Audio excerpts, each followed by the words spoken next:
పగడాల Kali Prasadarao, president IMA Telangana state. మీ అందరికీ తెలుసు, నిన్న పెద్దపల్లి పట్టణంలో ఒక పీడియాట్రిషియన్ మీద, డాక్టర్ రాజేష్ అనే వ్యక్తి మీద కొందరు దుండగులు కత్తితో దాడి చేసి ఆయన మీద హత్యా ప్రయత్నం చేయబోయారు. దీన్ని ఐఎంఏ తెలంగాణ స్టేట్ ఖండిస్తుంది. ప్రజలందరికీ మేము చేస్తున్నది ఏమనగా, ఇలాంటి ఆటవిక చర్యలను ఖండించాల్సిందిగా, మీరు ముక్త ఖండతో ఖండించాల్సిందిగా ప్రజలను కోరుకుంటున్నాం. మిత్రులారా, గత నెల రోజుల క్రితం మెట్పల్లిలో కూడా ఇలాంటి ఒక సంఘటన జరిగింది. ఒక వైద్యుడిపై పెట్రోల్ పోయడానికి కొందరు దుండగులు ఆయన వెంబడి పరిగెత్తారు. నిన్నటి సంఘటన కూడా ఒక డాక్టర్ పరిగెత్తుతుంటే కత్తితోని కొందరు దుండగులు ఆయన చంపడానికి ప్రయత్నం చేశారు. ఒక డాక్టరు అంటే ఒక పేషెంట్ను బతికేయడానికే ఉంటాడు తప్పితే చంపడానికి ఉండడు. ఆ విధి నిర్వహణ లోపల అప్పుడప్పుడు కొన్నిసార్లు పేషెంట్ కండిషన్ బాగాలేనప్పుడు పేషెంట్ ప్రాణాలు కోల్పోతాయి. అది మాకు కూడా చాలా బాధాకరం అనిపిస్తుంటుంది. ఎందుకంటే ప్రతి డాక్టర్ కూడా ప్రాణం పోయడానికే ఉన్నాడు తప్పితే ప్రాణం తీయడానికి కాదు.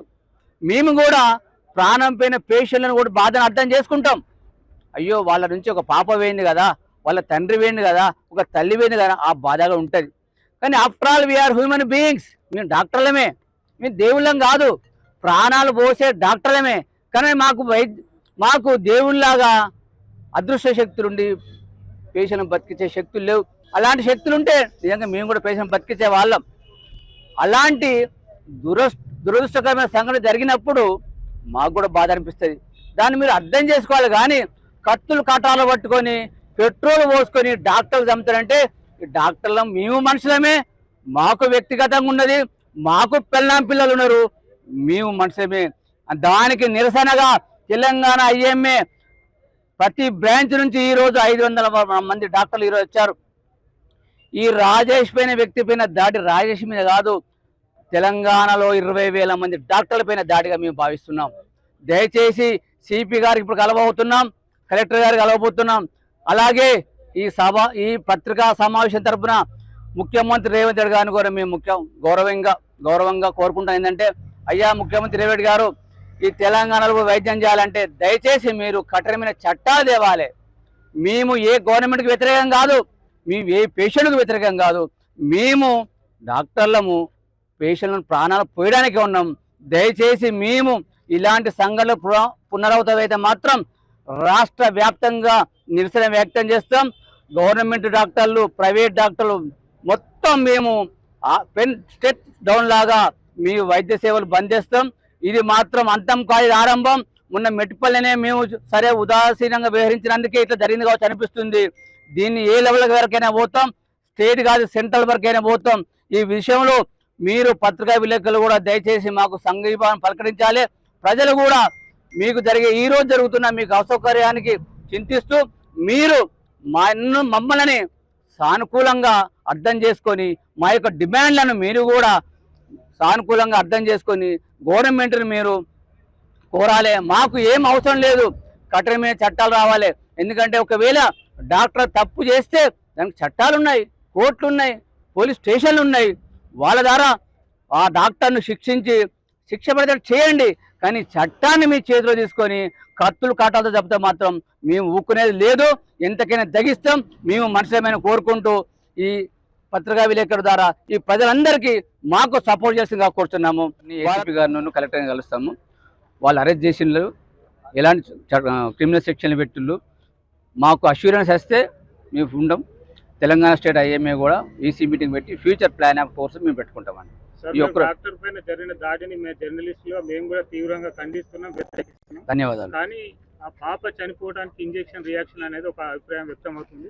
ఒకవేళ అలాంటివి జరిగితే మీరు ఐఎంఏగా ఎలా స్పందిస్తారు, ఎలా దాన్ని ట్రీట్ చేస్తారు? ధన్యవాదాలు మిత్రులారా.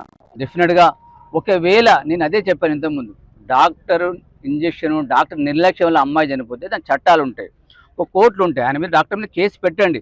కేసు పెట్టాక ఒక ఎక్స్పర్ట్ కమిటీ ఉంటుంది. మీరు అనేది కాదు కదా, మీరో నేనో నిర్ధారించే విషయం కాదు. ఒక ఎక్స్పర్ట్ కమిటీ ఉంటుంది. ఎక్స్పర్ట్ కమిటీ కూర్చొని నిజంగా ఒక డాక్టర్ దోషిస్తే డాక్టర్ను ప్రాక్టీస్ చేయకుండా బహిష్కరించవచ్చు. కానీ చట్టాన్ని చేతులు తీసుకోవడానికి ఎవరికి హక్కు ఉంది? భారతదేశంలో, ప్రజాస్వామ్య దేశంలో ఎవరి వాళ్ళు చంపుకుంటూ పోతే రోడ్డు మీద యాక్సిడెంట్ అవుతుంది, డ్రైవర్ని చంపుతాం మనం. అలాగే డాక్టర్లు కూడా నిజంగా ఆయన తప్పు చేస్తే మేము కూడా సపోర్ట్ చేయం, డెఫినెట్గా మేము సపోర్ట్ చేయం. డెఫినెట్గా మాకు నిజంగా పాపకు కానీ అది జరిగితే ఆ ఫ్యామిలీ కూడా మాకు సానుభూతి ఉంది.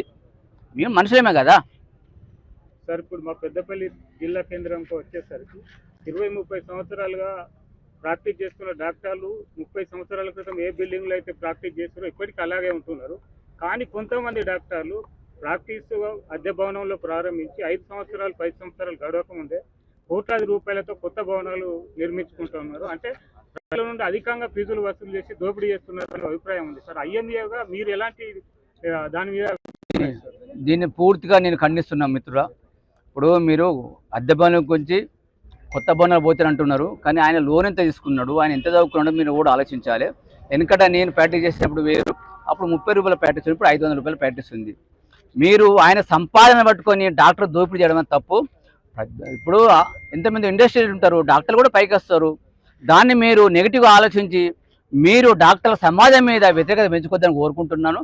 మీరు దానికి బిల్డింగ్ ఉంటే నిజంగా కలెక్టర్ మీకు కంప్లైంట్ చేసుకోవచ్చు, ఎస్పీ కంప్లైంట్ చేసుకోవచ్చు.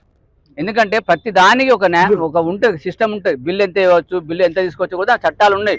కానీ ఆయన బిల్డింగ్ కట్టగానే మీరు అక్రమంగా సంపాదించడం మాత్రం అనుకోవద్దు, అది అపోహలు కూడా వద్దండి. ఏదైనా వ్యాధి కోసం వస్తే అనవసరంగా టెస్టులు రాసి ఫీజులు వసూలు చేస్తున్నారనే అభిప్రాయం ఉంది. దానిపైన అది అభిప్రాయాలు మీ తప్పని చెప్తున్నారు.